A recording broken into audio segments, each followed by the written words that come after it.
Les Actes des Apôtres, chapitre 23. Non, chapitre Paul, les 23. regards fixés sur le Sanhédrin, dit: Homme frère, c'est en toute bonne conscience que je me suis conduit jusqu'à ce jour devant Dieu. Le souverain sacrificateur Ananias ordonna à ceux qui étaient près de lui de le frapper sur la bouche. Alors Paul lui dit: Dieu te frappera, muraille blanche. Dieu va te Tu es assis frapper. pour me juger selon la loi, et tu violes la loi. Et tu en violes la loi ordonnant en ordonnant qu'on me frappe. Ceux qui étaient près de lui lui dirent: Que Tu insultes tu insultes le souverain sacrificateur de Dieu. Et Paul dit: Je ne savais pas, frère, que ce fut le souverain sacrificateur, car il est écrit: Tu ne parleras pas mal du chef de du ton chef de ton peuple. Paul, sachant qu'une partie de l'assemblée était composée de Sadducéens et une autre partie des pharisiens, dit: s'écria dans le Sanhédrin: Homme frère, je suis pharisien. Donc, Paul est dans une situation. Salut les amis, j'espère que vous portez très bien aujourd'hui. Aujourd'hui, on bénit le Seigneur Jésus-Christ pour tout ce qu'il fait. Il fait dans notre vie. Et on demande pardon au Seigneur Jésus-Christ pour tout ce que nous faisons qui ne n'ont pas le Christ. Déjà, on a le passage ici qui est quoi? Paul a été attrapé pour quelque chose qu'il n'a rien fait. Il n'a même vraiment rien fait. C'est que depuis le début, il est seulement en train de prêcher la parole de Jésus-Christ. Et ça dérange certaines personnes. Et ça dérange les qui? Ça dérange les gens qui disent qu'ils sont avec Jésus-Christ. Qui disent qu'ils sont avec le Dieu de l'Ancien Testament, c'est-à-dire Jésus-Christ toujours. Pardon. Ça les dérange. Eux n'ont pas la révélation que Jésus-Christ est celui qu'eux ils attendaient depuis le début. C'est pour ça que jusqu'à aujourd'hui, on a encore les Juifs qui sont en train d'attendre le Messie. Et maintenant, Paul, eux, ils avaient déjà la révélation parce que Jésus-Christ est apparu à Paul quand il était sur la route pour partir à Damas, pour aller attraper les chrétiens et les tuer. Du coup, on a maintenant Paul qui est attrapé, qui est là au tribunal en train de se faire juger et il va se faire bien tabasser peut-être à la fin de la journée à cause de ce jugement-ci. Paul maintenant, lui, n'a pas besoin de s'expliquer par rapport à tout ce jugement qui est en train d'avoir lieu. Ça, c'est on a acte 23. Donc, Paul n'a pas besoin de s'expliquer par rapport à tout ce jugement-ci qui est en train d'avoir lieu là. Et du coup, il est placé devant le tribunal et on est en train de vouloir le condamner. On veut le condamner, pardon. On veut le condamner maintenant. Qu'est-ce qu'il fait? Il dit que voilà le souverain sacrificateur qui vient l'appeler. Paul lui-même, il commence à parler et expliquer simplement tout ce qui s'est passé. Quand il commence à expliquer, le souverain sacrificateur, le souverain sacrificateur dit qu'on le gifle sur sa bouche. Il dit qu'on le gifle sur sa bouche. Maintenant, quand il dit qu'on gifle Paul sur sa bouche, parce que Paul a fait quoi? Paul n'a absolument rien fait, les amis. On comprend encore bien la partie là, parce qu'il voudrait que chacun de nous, on comprenne bien la partie là. On a...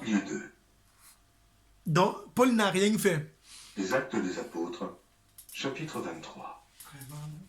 Paul, les regards fixés sur le Sanhédrin, dit: Homme frère, c'est en toute bonne conscience que je me suis conduit jusqu'à ce jour devant Dieu. Le souverain sacrificateur Ananias ordonna à ceux qui étaient près de lui de le frapper sur la bouche. Donc on voit bien que Paul n'a rien fait. Il est lui placé là devant le juge, devant le tribunal qui est devant lui. Les souverains sacrificateurs sont placés là. Il y a le souverain sacrificateur, celui qui partait ancré dans le lieu saint, le lieu très saint, une fois par année, chaque jour pour offrir des sacrifices. Et du coup, il est là. Il y a maintenant les pharisiens et il y a maintenant les sadducéens de l'autre côté. Qui sont là, les pharisiens et les sadducéens sont les qui sont toujours les gens qui sont toujours les juifs. Sauf que les juifs étaient divisés en deux groupes. Il y a les gens qui ne croient pas que les anges existent et ils sont dans le camp, toujours les juifs. Et il y a les mêmes juifs qui croient que les anges existent. Et qu'est-ce qu'on a maintenant à la fin de la journée? On a maintenant Paul qui vient se placer là. Il connaît déjà la façon dont les gars eux réfléchissent. Il sait déjà que Paul sait déjà que les juifs c'est là, il y a un camp qui est comme ça, il y a un autre camp qui est comme ça, mais il est bienvenu devant le tribunal. Il dit que gars, c'est en toute bonne conscience, en toute bonne œuvre, en tout bon cœur, en toute bonne pensée que j'ai agi depuis ce que je suis en train d'agir, je suis en train de faire, je n'ai rien fait de mal. Pas le souverain ça peut-être demander qu'on le gifle. Il n'a même pas encore commencé à expliquer, on demande qu'on le gifle. Maintenant quand il demande qu'on le gifle, Paul dit que Alors Paul lui dit: Dieu te frappera, muraille blanche. Tu es assis pour me juger selon la loi, et tu violes la loi en ordonnant qu'on me frappe. Les gars n'avaient aucune conscience de la loi, ils ne connaissaient même pas ce qu'ils étaient en train de louer. Donc, en même temps, il est assis sur le trône pour juger quelqu'un, et en même temps, le même moment, la même seconde, il est en train de violer la loi. Il demande qu'on le juge maintenant qu'il a fait quoi? Il n'a rien fait. Il a seulement expliqué, il a seulement commencé à parler, il a expliqué. C'est juste que les gars avaient déjà le macabre de Jésus. Et du coup, quand ils ont commencé à voir le macabre de Jésus, le macabre veut dire qu'ils avaient déjà la haine contre Jésus. Et du coup, ayant la haine contre Jésus, ils ont transféré ces haines-là sur toutes les personnes qui parlaient de Jésus. Du coup, même Paul, même s'il n'a rien fait, on la tape, tout le monde le tape. Et vous allez voir dans la suite comment ça va se passer avec les autres disciples. Ouais, Ceux qui étaient près de lui dirent, tu insultes le souverain sacrificateur de Dieu.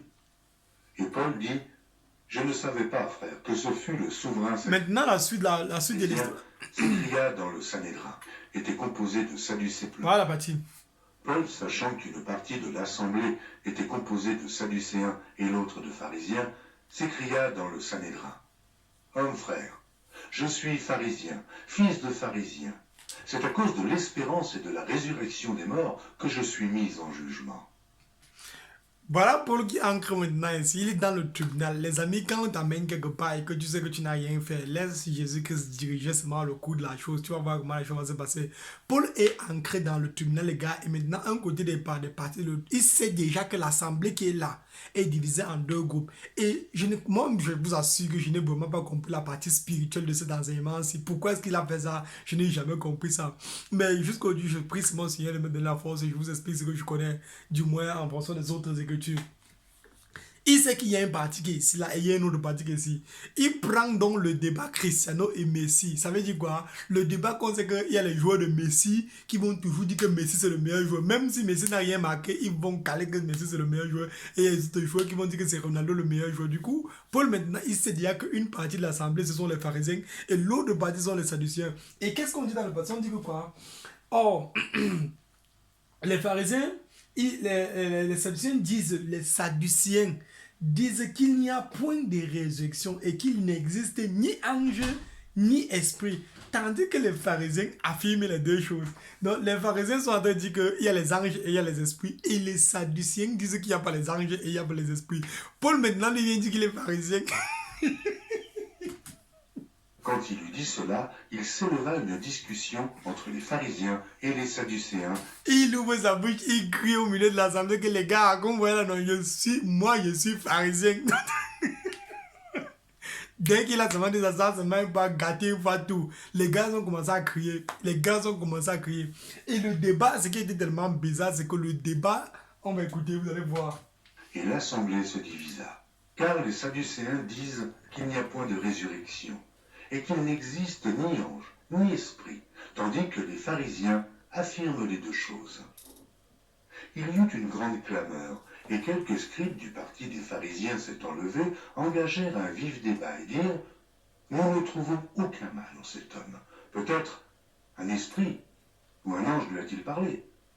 Comme la discorde allait croissant, le tribun, craignant que Paul ne fût mis en pièces par ces gens, fit descendre les soldats pour l'enlever du milieu d'eux et le conduire à la forteresse. Donc, le débat était devenu tellement chaud que... le débat est devenu tellement chaud que... On dit que... C'est ça qu'il dit ici, là, chapitre 23. On a Actes des Apôtres, chapitre 23, verset 10. Comme la discorde allait croissant, donc ça ne faisait que seulement monter, seulement les gars ne faisaient que crier. La discorde allait croissant, le tribun, qui avait celui qui avait attrapé Paul pour que les juifs là eux-mêmes ne le tuent pas dehors. Et avec les policiers, ils sont venus l'attraper, son petit mec là-bas, le garder. Comme la discorde allait croissant, le tribun craignait que Paul ne fût mis en pièces par ces gens.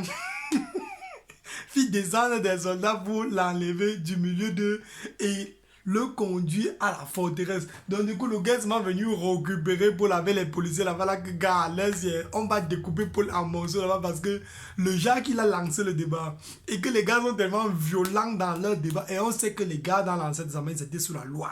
Et la loi était dure. Donc quelqu'un qui tente de faire quelque chose, on pense mal les cailloux, on leur lapide. Donc ils avaient un élan de violence. Le tribunal, lui, maintenant, il voit que le tribunal, c'était celui qui était comme peut-être le chef du quartier, chef de l'armée, chef de quoi, du territoire dans lequel ils étaient. Donc, un peu comme s'ils sont dans une ville, celui qui gère la ville, un peu comme le gouverneur. Donc, du coup, c'est un peu lui maintenant qui vient se mettre avec la police pour venir allez même pour là-bas ou partir avec lui. Les gars, il y a vraiment du plaisir dans la parole de Dieu, je vous assure.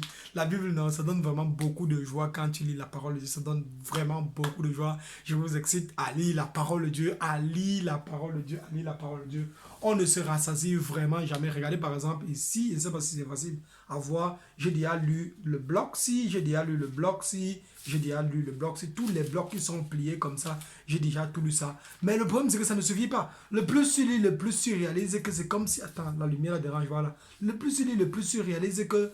Non, tu n'as pas encore lu, il faut redéplier. Et je déplie encore, et je lis encore, par exemple, on a les pages qui sont complètement pliées, mais c'est encore ouvert. Du coup, je suis encore en train de relire parce que ça a trop le goût. Lisez la Bible. Lisez la Bible. Ne vous laissez pas être séduit par Facebook, par Instagram, par TikTok, que les gens postent seulement leur nudité là-bas. Là. Non. Lisez la Bible. Le diable cherche comment? Il va vous gagner pour aller en enfer. Lisez la Bible et conformez votre vie. Il ne s'agit pas d'être catholique, d'être protestant, d'être baptiste, d'être n'importe quoi. Il s'agit d'être adorateur de Jésus-Christ. Lisez la Bible, appliquez au maximum possible par la grâce et par la puissance Saint-Esprit. Que Dieu vous bénisse. Que Dieu vous bénisse. N'ayez pas le cœur des pharisiens. Oh.